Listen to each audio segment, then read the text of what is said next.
Hey there, folks. What's going on? It's Codiak and Livid here, coming back at you in stereo, checking out another Crucible character. And today's video is all about Captain Mendoza, the Unity Man. And let me tell you guys, if you're looking for your Soldier 76 type character, well, you found him here. So we're going to go ahead and break him down a little bit for you, but first we're going to check out the trailer. We had an opportunity at a preview event to play with most of the characters in the game. So we have some opinions, we have some takes on them. We'll go ahead and break those down after the trailer, but best way to introduce you guys to him is roll that trailer.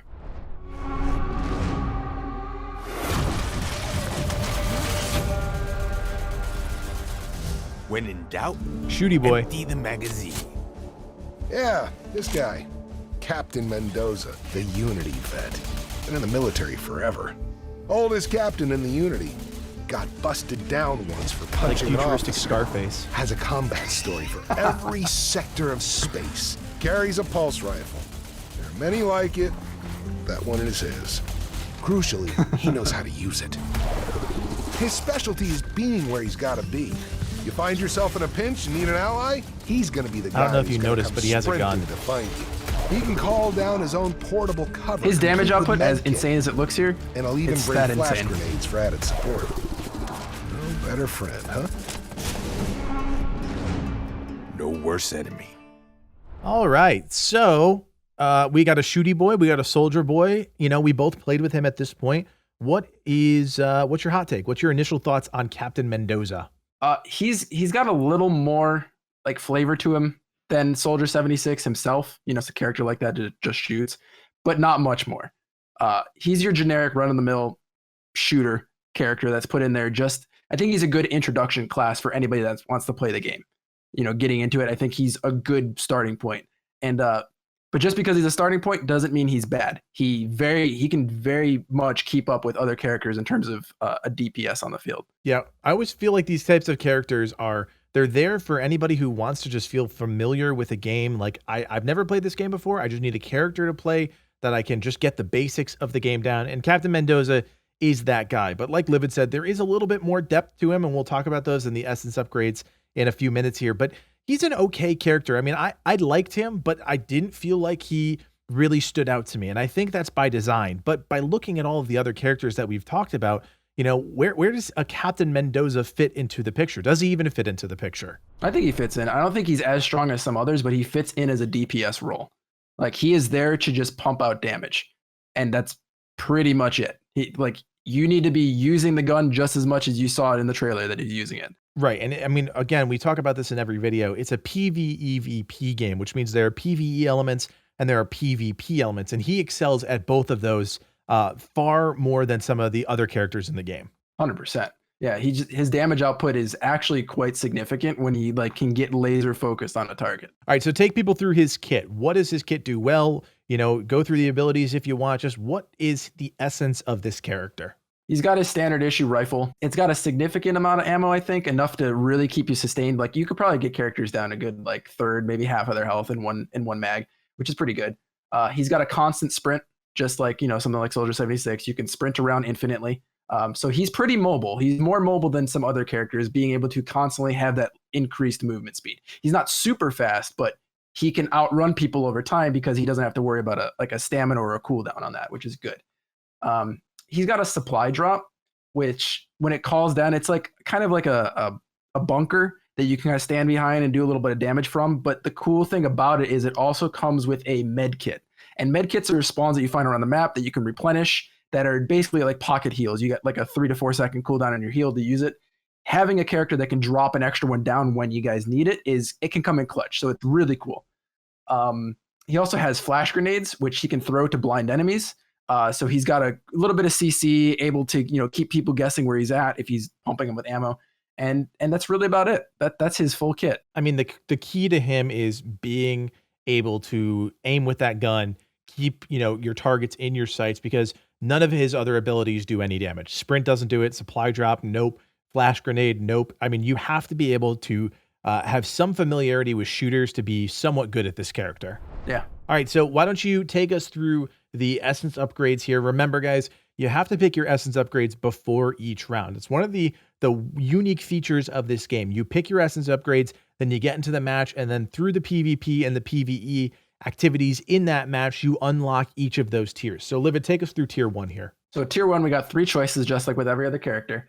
His first choice is Teflexton Barrel, and it makes rifle shots 25% faster. So they're not exactly hit scan. There is some little bit of bullet travel time, so making them a little faster. And then you do, I think there's 25% less damage fall off. So you can shoot them at a little bit of a greater range and still keep that damage up, which is pretty good.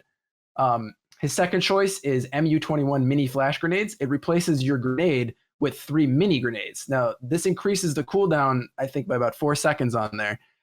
But as a result, you get 3 charges essentially on those grenades, which is really good.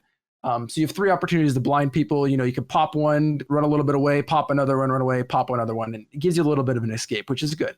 And then his third choice is Autogun Bunker, and it makes the supply bunker drop down, and it contains an auto turret that's positioned on top of it.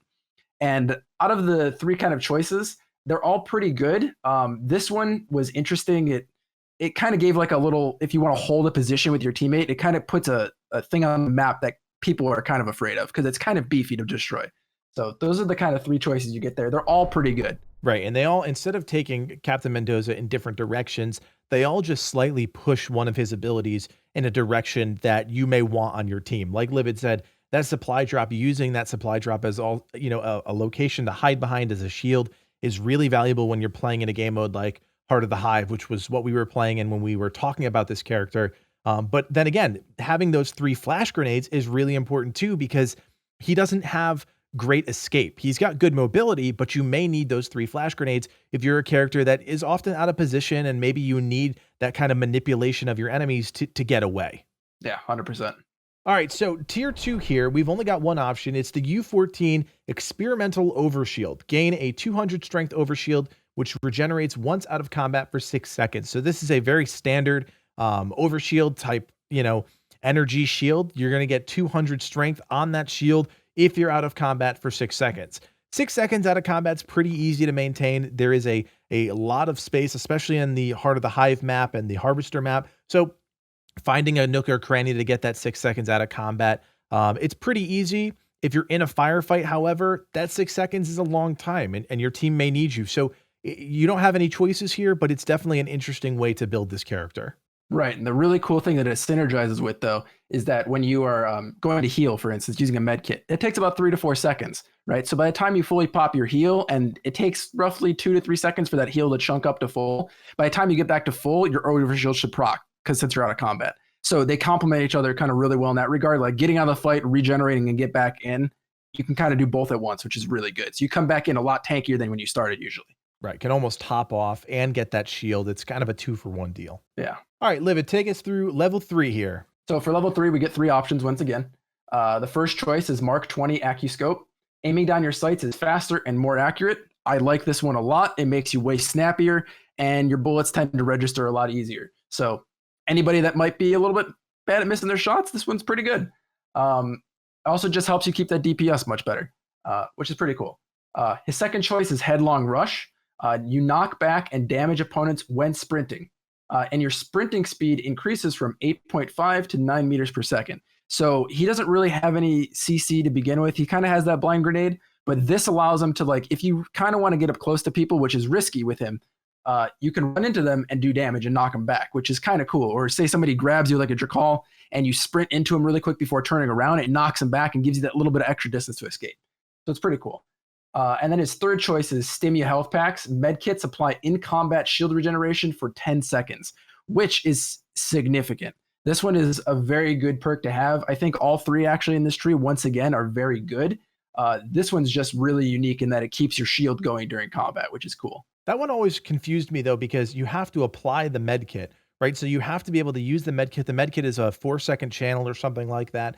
So it's almost like telling you if the medkit was instant and then applied shield regeneration, I'd get it. But looking at the options here, I don't know how anybody would not take Mark 20 AccuScope. That's just me personally, though. Yeah, I mean, I played around with both of them kind of. So the Stimia Health Packs are pretty cool in the fact that when you get out of combat and you have to heal, it's interesting because when you get back into the fight, your shield may not be up from that natural other essence upgrade, but because you have that, your shields are already proccing beforehand. So it puts you a little bit of a top off and able to soak a little bit of damage. And if they don't end up regenerating because you got a little bit damage chunked on you before then, it'll still top you all the way to the top through those next 10 seconds, which is nice. So it gives you like almost a guaranteed shield regen in that momentary time that you need to heal. Fair enough. You sold me on it.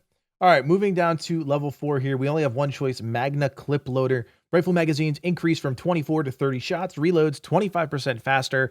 I mean, you don't really need to talk about that one. That's pretty much a straight DPS output gain because you're getting more shots and you're reloading faster. Yeah, definitely. All right, take us through that level 5 one. So level 5, we got 2 choices once again here. The first choice is Hyper Burst Chamber. After reloading, the first 6 pulse rifle shots inflict 33% more damage, which, as always, is just more DPS increase. A little bit more situational because it has to be the first few bullets. And then your other choice is Flash Fire Grenades. Your grenades will now leave behind a burning damage area, which is kind of cool because it gives you a dot effect and it gives you also kind of a zoning tool, which is pretty cool. Yeah, I mean, having that ability to zone players in this game is really important. Again, we were playing at Heart of the Hive for most of this testing, which is an objective-based game mode. So having the ability to zone players and control the movement of enemy players is really important. Is it more or less important than getting more damage from Hyperburst Chamber? That's hard to say without extensive testing, but both of those are viable in different situations. Yeah, depends on your playstyle. It really is. All right, so final word on Captain Mendoza.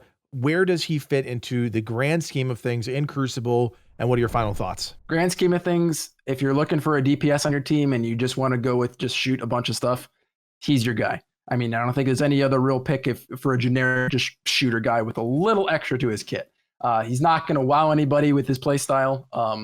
But he's fun. He's still fun. He's more fun to me than playing somebody like Soldier 76 in Overwatch. He's more fun. Yeah, and just because I also had a little bit of experience with him, I am not a great shooter. That's just not my genre for the most part. So playing a character that was very shooter intensive, there was no shotguns, no specialty to him. You just needed to be good at keeping your, targeting reticle on your enemies. It's a hard character if you're not good at that stuff. There are other characters that you'll probably have an easier time accessing. But it is a good character to get people into the game so that they can learn the game modes. He's got a really interesting kit compared to some of the other boring soldier characters in other games. So it's a good character design. It's not a bad character design by any stretch. Yeah, I'm impressed that they managed to make him just different enough that I enjoyed playing him. Well, there you go, guys. If you want more Crucible videos in your feed, don't forget to like and subscribe. And remember, Legion Gaming just opened up our brand new Crucible section on our Discord. Over 3,000 members on our Discord. Would love to have a small Crucible crowd in there as well. Find friends, team up, take on your opponents, all that good stuff. And remember, folks, my name is Codiak. That's been Livid. Thanks for watching, and play on. Take care, guys.